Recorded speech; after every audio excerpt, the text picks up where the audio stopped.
he is a disruptor within architecture.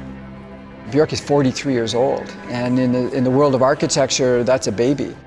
Some of the most groundbreaking paradigm changes in recent architectural history have always happened when there was like this perfect confluence of an architect and a patron. The King Street opportunity came to us from Allied. Michael Emery had spent years assembling this property, and he knew that he had arrived at nearly 600 feet of frontage on King Street that was truly unique. I mean, that just doesn't exist. I would say that this is the dream commission for an architect. What we want to do is something functional, but also definitely will bring an improvement to the community. What we've done really well is incorporating some really beautiful heritage buildings into new construction, this yin and this yang of the new and the old. And in fact, the new, I think, helps celebrate the old. This kind of old school future. Yeah.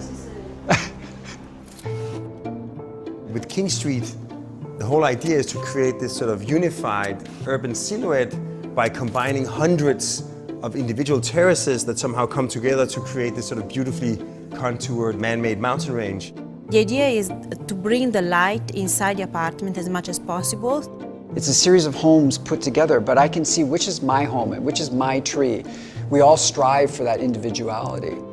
Each home actually has its own little garden in the sky with grass and with trees. So it's almost taking the urban scale and breaking it down all the way to the fine grain of the human scale. This project, far more than any other project ever done in Toronto, is bringing nature into the city in really interesting and creative ways.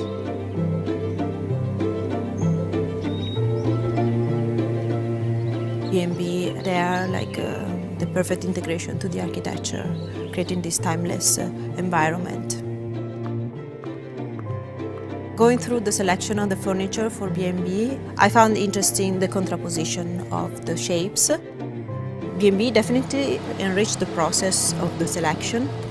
If we were able to only do the architecture or the interior, there would not be such a connection. The artist working with no constraints struggles.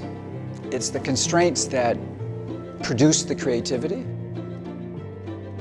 Every time you try to do things differently, it requires a lot more work, a lot more effort. It's the continuous, committed collaboration that is about exploring and always setting the bar higher, moving the boundary of what's possible. And I think that's why we're today capable of doing something like King Street